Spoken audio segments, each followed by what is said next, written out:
namni akka kiyyaa yeroo ganni dhufe qorratu jira laata baay'een qorradha warroonni Saawudii jirtanii baga gammaddanii yeroo dheeraadhaaf egar malee dabalee baay'ee nuumidha kan ture guyyaa har'aa garuu kan lafa jiisu bokkaan nu roobee baay'ee gammanneerra asumarraan baga gammaddanii jedha dhugaa baay'ee namatti tola duumechi deebi'ee Itoophiyaa fakkaata dhugaa har'a Itoophiyaanatti fakkaate bokkaa yeroo roobu asumarraan har'a wanni gara viidiyoo har'aa sini qabadee dhufe walee maaltu si galchee kana hojjettanaan hin jedhina sababbiin isaa warroonni haarawaa dhufan biyyarraa jechuudha viidiyoo kana laala obboleettii kana laala haarawaa dhuftee TikTokii hojjette ijoolleen akkanaa baay'eetu jira jechuudha hojii madaamii dhiisteet meeshaa mana madaamittiin hojjettu kanaan kaameraa of waraabdi jechuudha kaameraadha bilbilachi gootirraa fagaatti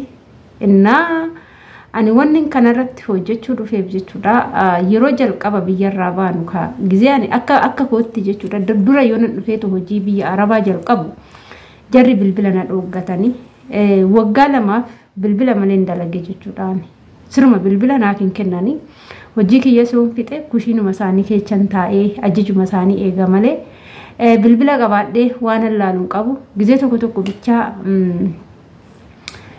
televiziyoonii ijoolleen banattu jechuudha wanni isa san laala jechuun kan daa'immanii san laala malee kan nama gurguddaa allaaluuf naaniin eeyyooman turanii akkasitti dabarsine waggaa lama akkasitti dabarsen akka mataa kootti jechuudha ijoolleen amma biyyarraa dhufanii tokkoffaarratti waa'ee bilbila kumta akka fayyadaman beekanii baranii dhufu keessattuu TikTokii keecha ishii cuuffanii dhufu jechuudha garuu kan biyya ormaa dhufaniif kan mana madaamii dhufanii fi hojiidhaan jechuudha malee TikTokii hojjechuuf miti aga waan tokko gadi qabatanitti aga waan tokko godhatanitti bilbila irraa fagaatanii hojii madaamii qofa hojjechuun karaalee madaamiin itti nama jaalattu ofitti nama simattu yeroo hundumaa karaalee ishiin nama amanteetu bakka isheen tun saraatinyaa gaariidha naaf taatee jirti hojiin ishii naa ta'ee jira jedhanii aga madaamiin simattutti osoo viidiyoo waraabuuf yookaan TikTokii waraabuuf muddamuu baattanii baay'ee bareedaadha TikTokiin immoo ni oofa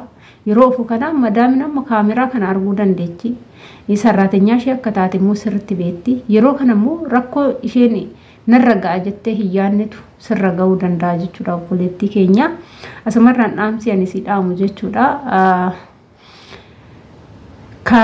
viidiyoo hojjechuun ni dhaqqaba TikTokii hojjechuun ni dhaqqaba wanti nama jala darbu hin jiru TikTokiin dhimee guutuu ta'a jechuudha hin badu bakkuma san jiraata bakkuma san ta'a osoo amma hojii madaamii sirriitti itti bartee amala madaamii sirriitti itti bartee haala manaa sirriitti itti bartee waa hunda xumurtee irra siif bareedaadha kanaaf immoo TikTokii viidiyoo guyyaatti viidiyoo 100 gadhiistu viidiyoo 20 gadhiistu wanna si fayyadu tokkollee hin qabu laalanii sitti kolfuu laayikii si gochuu hin danda'u garuu laalanii illee sitti kolfuu hin danda'u akkasumas immoo beekamtillee si kennuu fi TikTokiin kaagizee tokko dafee nama beeksisa waan akkasii sanis argachuu dandeecha homaa tokko garuu faayidaa tokko irraan argattu garuu beekamtiin argadhaa miti osoo na fayyada miidiyaa kamtu na miidha miidiyaa kamtu na fayyada jedhanii adda baafachuun immoo dirqama jechuudha amma na yeroo baay'ee jechuudha miidiyaa keessa kan namiidhu yoo jiraate TikTokidha jechuudha Facebook yeroo kiyyatti dabarseera yeroo dura itti dabarsee jira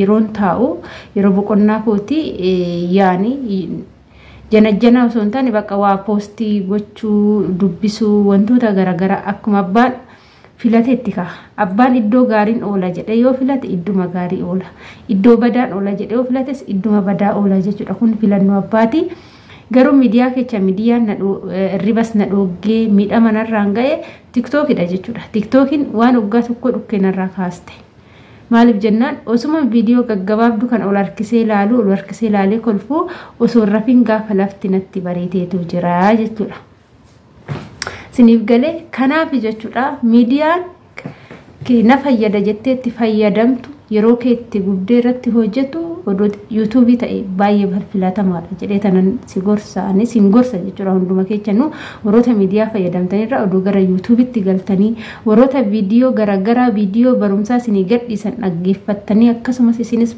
banattanii ofii keechaniifis fayyadamaa kan dhaggeeffatamaa ta'a odoo deemtanii baay'ee barbaachisaadha isiniin jechuu jaaladha. Immoo ijoolleen haaraa biyya dhuftan baay'een keessan madaamidhaan walii galtee dhabaa jirtu jechuudha. Baay'een keessan immoo dhukkubsattanii biyya irratti jechuudha dhukkubsattanii fa kan biyyatti deebitan hedduu keessantu jira. Akkasumas immoo ijoolleen mudannoo garaagaraatiin immoo as geechanii wanti isin yaadne isin mudate baay'ee keessattu jira jechuudha. Yeroo baay'ee jechuudha amma obboleettiin teenya takka akkuma nama kamittuu biyyarraa dhufte jechuudha. Biyyarraa dhufte biyya kana geesse yeroo baay'ee ijoolleen amma dhuftan biyya keessatti boyfriend qabdu. Boyfriend keessan kana silaa biyya ormaan deemaa jira jettanii isa wajjin wanta hin taane raawwattu jechuudha. Erga wanta hin taane raawwattan immoo odoo meedikaala erga xumurtanii wanta hin taane raawwattu saniin boodatti deebitanii marammaraadhaan of ilaalchiftanii kaatanii biyya kana dhuftu. Yeroo biyya kana dhuftanii as geechan immoo wanta isin hin eennetu isin mudata jechuudha. Ijoolleen akkasitti mudannoo baay'eedhaanis carraa ofitti cufanii maallaqa hojjetan ji'a lamas ji'a sadiis hojjetanii wanta akkasiisan garaatti hafuudhaan garaatti baachuudhaan carraan itti cufamee gara biyyaa gaggeeffamaa jiranis baay'eetu jira jechuudha. Ijoollee amma dhufaa jiran kana keessatti ijoolleen amma dhufaa jiran of eeggannoo baay'ee gochaa hin jirtanii of eeggannoo gurguddaa godhadhaadha. Akkasumas immoo anan isiniin jedhu kaayyoo manaa baatanii beekaa.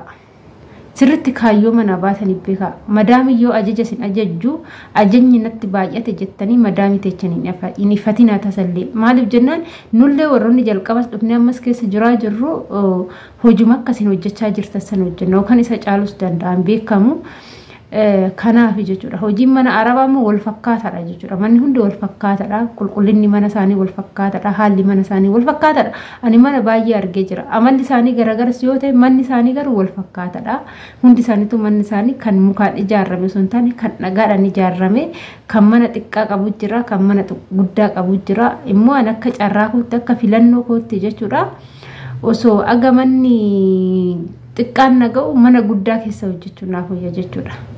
Mana guddaa keessa hojjechuu naaf wayya. Mana guddaa maaliif filattee hojiin isaanii ulfaata jechuu dandeechuu jechuun keessanis hin oolu. Mana xiqqaa keessatti jarri manni xiqqoodha jedhu. Manni xiqqaan akkuma xiqqaattu baay'ee ulfaata hojiin mana xiqqaa keessaa jechuudha. Manni guddaa immoo akkuma guddatu hojiin isaa baay'ee nama miidhu. Miidhas garuu si beeku hojiin itti ulfaata jedhu hojiin itti guddata jedhu si yaadu. Mana xiqqaa keessa garuu taa'aa tolti mana kana keessa dalagaan hin jiru jedhanii haala saniinis hin fudhatu. Kanaafuu jechuudha ijoolleen keenya waan manaa baatanii beekadha. Kaayyoo manaa baatanii beekadha. Yeroo karaa deemtanii maaf akka karaa deemtan sirriitti hubadhaa adda baasaa isiniin jechuu jaaladha. As geessanii yookaan immoo maatii keessanis hin dhiphisinaa ofiifis hin dhiphatinaa. Jabaadhaati dandamadhaati hojjedhaa keessattuu obsa qabaadha. Ijoolleen amma dhuftan obsa qabaadha. Baay'een keessan obsa hin qabdanii wannuma xiqqoo yoo isin hin jedhan hojiin xiqquma yoo isinitti baay'ate hojiin nutti baay'ateettu biyya Arabaatitti sa'aatii 24 guutuu dhaabbatanii hojjetu jechuudha. Qaldiin hin jiru.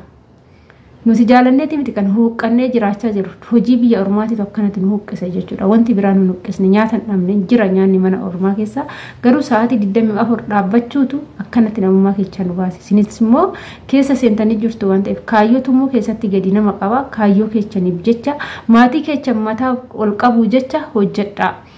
As dhuftanii ijoolleen amma dhufaa jirtanis ta'ee ijoolleen dura dogongortanis baay'eetu jiru. As dhuftanii maatii keessan dhiistanii dargaggeessa jaalanne jettanii akkanatti hojjettanii dargaggeessattis maallaqa keessanis hin erginaa.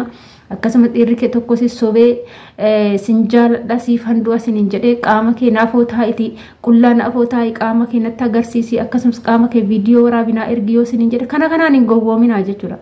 Iddoo hojii iddoo qubna garaatitti argama waan qubna garaa hojjedhaati gara biyya keessanii galaa sin hin jedha. Akkas